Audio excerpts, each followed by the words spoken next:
right, it's the month of October. Welcome on board. My name is Catherine Asuquo. Now, remember, this is a program that talks about the father and their son, the relationship between the two of them. Now, who should be taking care of who? These days, you find out the son is the one taking care of the father, but should it be that way?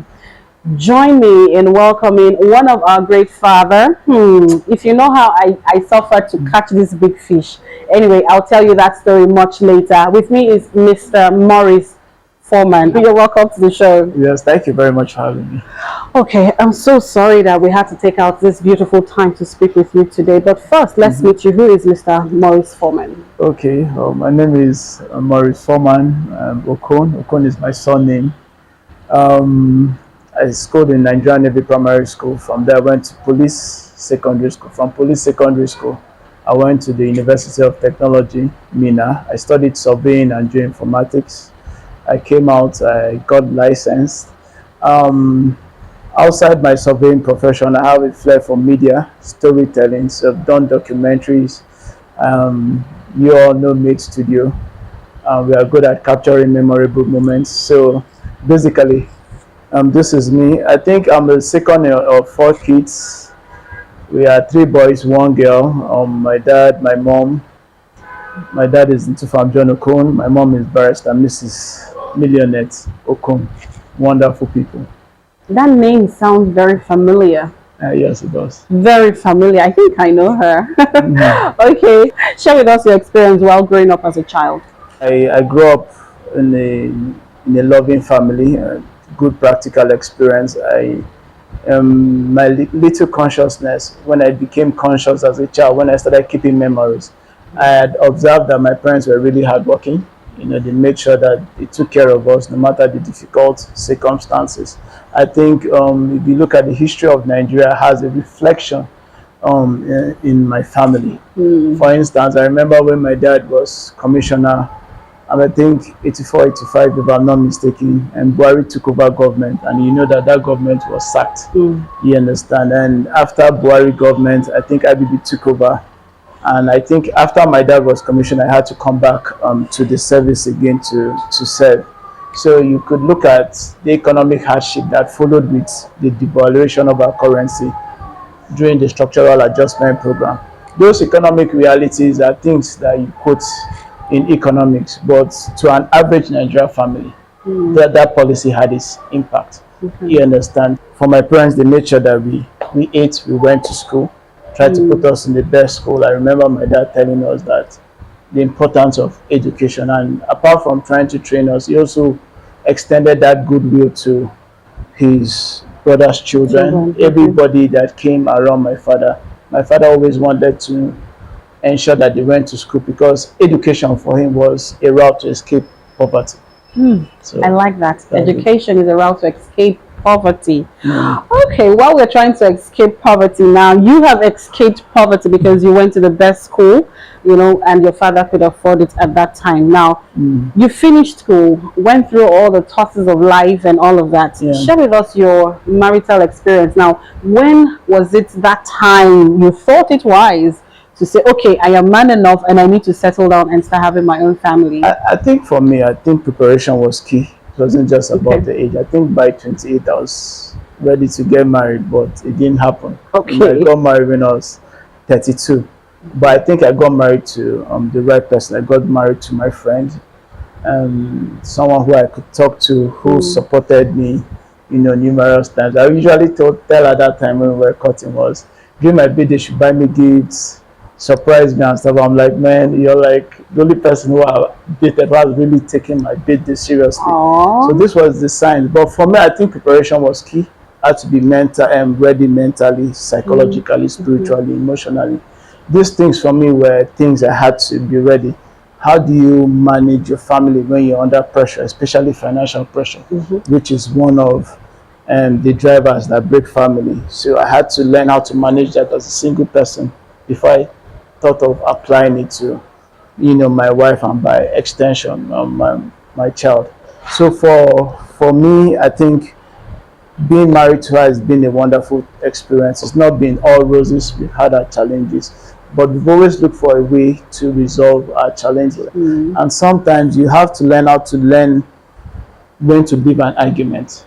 You have to learn how to say, okay, for this particular issue, let me concede.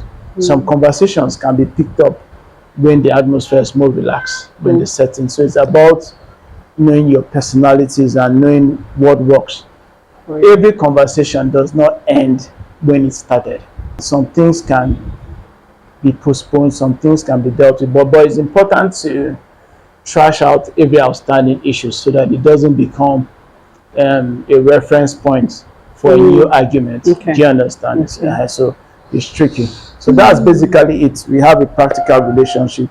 We fight like other couples. We resolve. We have our moments. Very, very practical relationship I have with my wife. And do you understand? And I look at my parents, their own relationship, and see how I can improve on that. I think one of the things I take advantage of is if I see people who have been in marriage far longer than I ask, okay, what has kept this relationship? What has worked? Everybody has their strategy, but there's always going to be the central focus in every marriage. You have to be understanding. Both people you have to make sacrifices for each other. You have to see how you can support each other as careers. The friendship has to be there, the love has to be there, and you have to know that relationships, marriages, whatever relationship you are with your wife, your co-workers, at work, in church, relationship comes with its own challenges. So you have to be ready for those complexities, in life. So, and then at the age of 32, you were ready with all that. I was ready. Funny enough, I manifested it. I told myself, I don't think anybody should put an age, but for me, I said, okay, by God's special grace, by 32, I don't want to exceed. I'm done, and it happened for me. And it happened. Yes. Okay, I wish I can tell that to you watching me right now. So everything in your life, it's planning. You just have to plan at all time. Okay. Now moving ahead. Now let's talk about your memorable moments you have shared with your father, and give us one that really strengthened your bond between you and your father. I've never really told this story, but I think my mom came to Navy one time, and they were reading best prizes, best this, best that, and she came. I was not a prize recipient, I know, and she came back home and she was telling my dad how so many people did so well, and I wasn't probably the top 4, top 5. I think I finished 9th that particular time. But for me, it was a personal best. But for my parents, it was not bad. I think, my dad encouraged me to always, work hard, give it my best shot. And I think when I got to police secondary school, I can say till I left police secondary school, top 3. If it was always bad, top 5. And I left as the best behaved student from police secondary school. I knew I had to do debates for them. I was also a prefect, so I had a very good run, in my secondary school. Talking about debates, he's going to do one thing for us before we leave here today. At least let's take him back to when he was in secondary school. But for some parents, when you said you came back home, your mommy had to tell your dad you didn't come out the best student and all of that, and there was no gift given to you. Some parents, let's say some fathers, will feel very bad, and the next thing they take to cane. Well, I'm happy that your dad didn't do that, actually. I had my own fair share of caning, but I think you can't. I don't know. I don't have the statistics to back it up, but I think from my observation, parenting during that period and parenting now is different. There's this father. I'm sure probably that's one of the things, the aim of this program. There's this disconnect between fathers and sons. The truth is this: if you are a father and you always felt like, this traditional, maybe bathing your child, feeding your child, are traditional roles for the women. Basically, at that tender age, you will miss the bonding period with your child. Of course. And basically, when you miss that bonding period, which is in their infancy, it's difficult for you to connect with them. They see this authoritative figure who is in their life, who is their father, but they don't have any emotional connection with the person. So the tension there is established.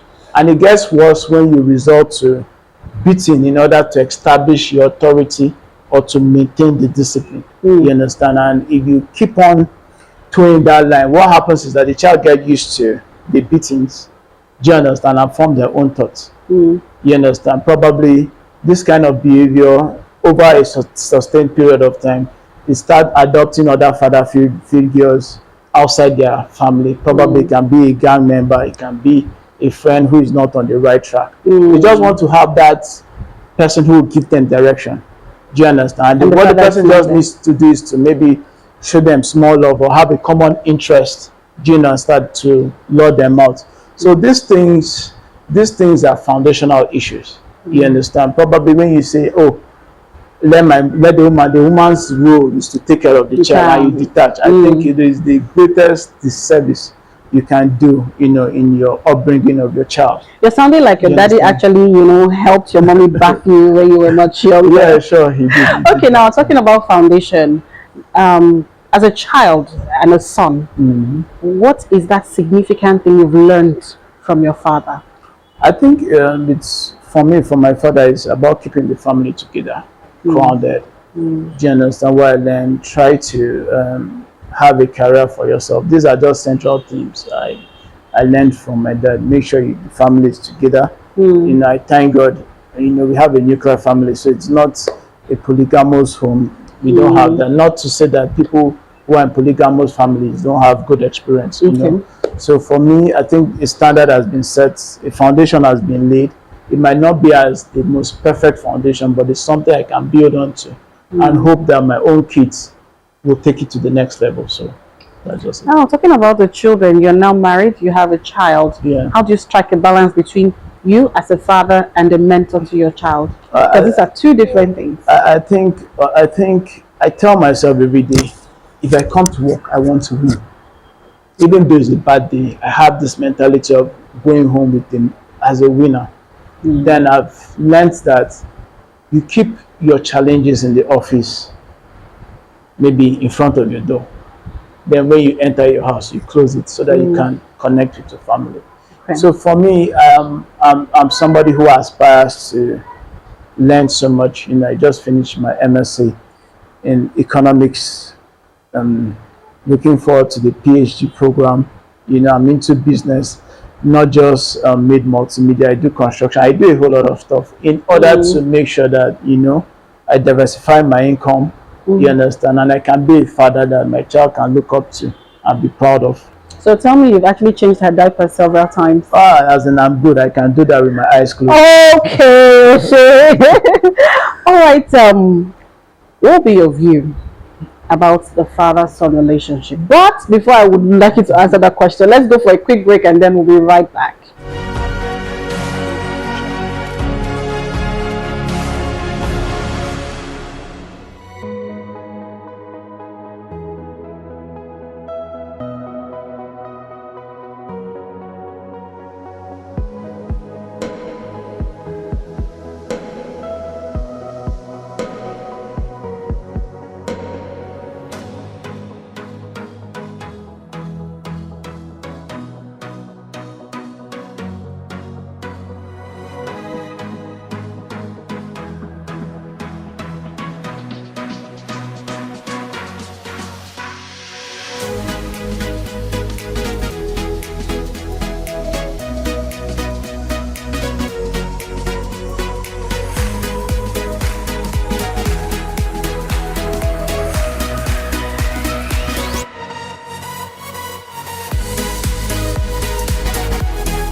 right, welcome back. It's still your favorite TV show, Men's Half Hour, where we talk about the boy child, we talk about the fathers, their experiences, and what they've actually faced in life and how they're able to pull through out of it. It's a lot, though, but the main focus is our son. How can we build our boy child? We have been talking to Mr. Maurice Foreman Okon, and he has been telling us a lot about his experiences while growing up and his connection with his daughter. He has a daughter, but I'm wishing him that the next child is going to be a boy. All right, welcome back from that break, sir. Yeah, thank you very much. I feel like basically, if you look at education history, there's been a time where probably a societal view where the prospect of a male child was higher than that of a female. I think we've gone through that history. Probably people had to make their decisions. Okay, probably the girl will be married out and the boy has a chance to go to school.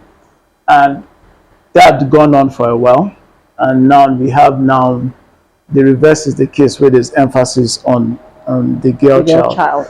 Why I feel like basically we've gotten that wrong. The emphasis has to be on children. Do you understand? I'm gender. I don't want to use the wrong word, but I feel like a man and a woman, they are equal. That's my view. People have different views on that, but that's my personal view. My child is my child, whether she's a boy or a girl. I don't have any different preferences for them. So, but now when you now focus more on the girl child, you take your attention off from the boy child. So the guy is there without no role model and mentor. Then you have incidences in the society that are instigated by poverty, probably lack of proper orientation. Do you understand? Other environment factors where women get pregnant and probably the man is not taking responsibility, so she's left to play the role of a mother and a father. Now, being a mother is really a tough job. It's not an easy job. It's not a job where it can only be regulated to the woman, trust me. And making the woman do the motherly duties and the fatherly duties, it's almost impossible. You understand? So we can overflow the issue. But I can say that most children will have opportunities to go to public school.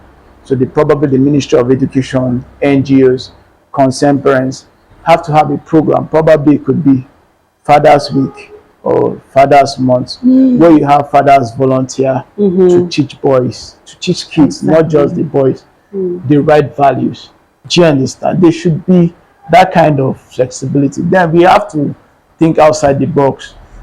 Technical schools, tech schools, schools that are skill-based should also come up in order to exploit the talent of our youth, because conventional educational system I actually went to a technical school, but I'm shocked that in this modern age, the technical school is not so loud as it used to be. And it's so sad because I was trained to do so many things in my hand, because that's where the creativity comes from. All right, away from there now, I was told that there are so many challenges while raising a boy child and how to overcome it. So would you want to share with us challenges raising children? Children are challenging. To raise kids is not, it's not just a boy child. But I feel like if you need to have a strategy.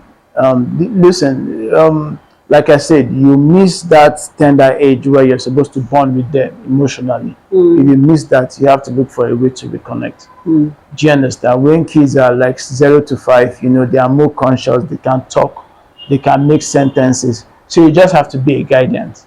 When they are teenagers, you need to start listening, because there'll be a period where they'll listen to you. And a time comes where the role is in reverse. You need to listen to their feelings, their thoughts, in order to know how to interact with them.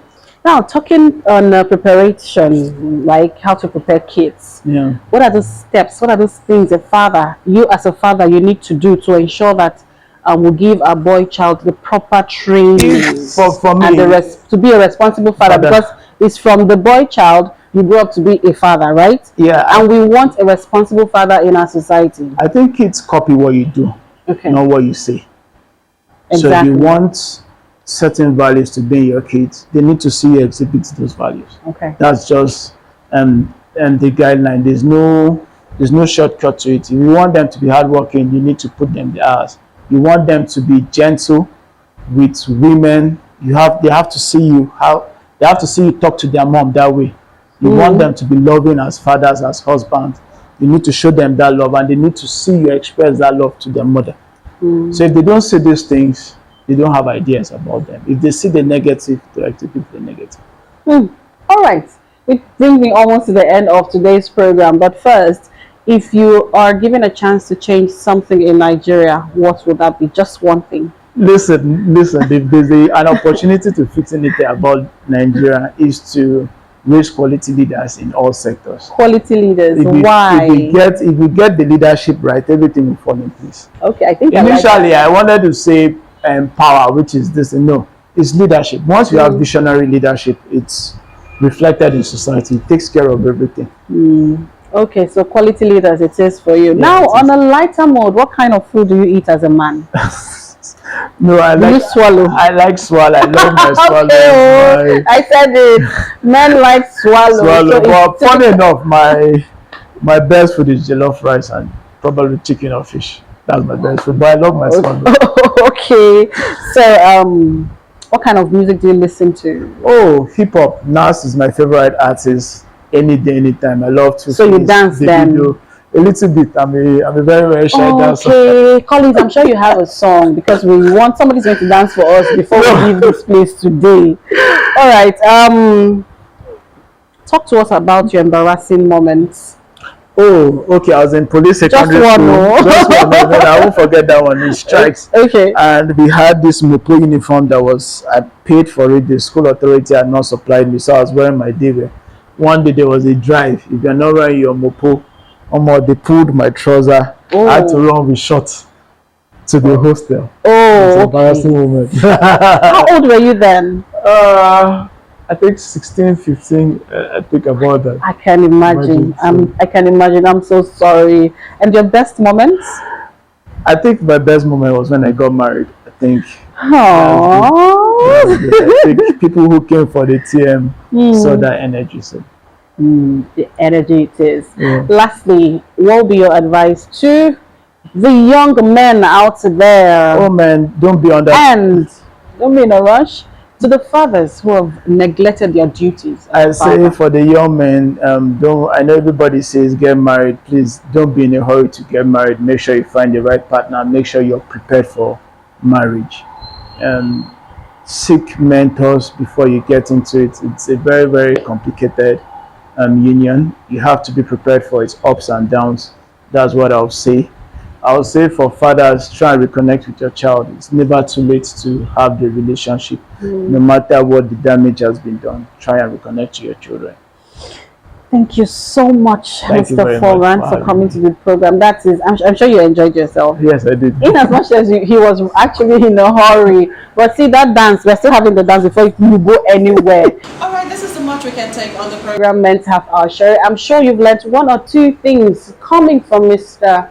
Maurice Foreman. Now, young men, don't be in a rush to be a father. You know why? Because when you rush into it, definitely you will rush out. Life, it's a journey, and it starts from one step at a time. My name is Catherine Asuquo. See you next week, same time, same station. Bye-bye.